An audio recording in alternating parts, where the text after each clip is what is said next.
All right, I'm going to show you how to reset app preferences on your Android phone. To do this, go to Settings first, then scroll down to Apps.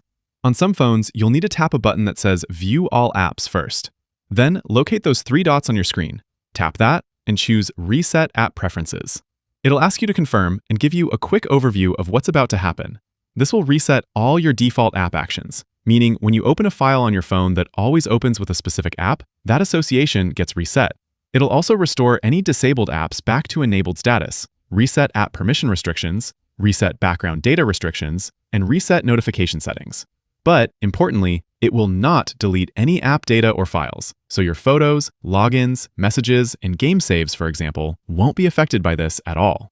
I'll go ahead and confirm, and you can already see the effect. When I return to the home screen, because my default app preferences were cleared, it's now asking me which app I want to use for my home screen.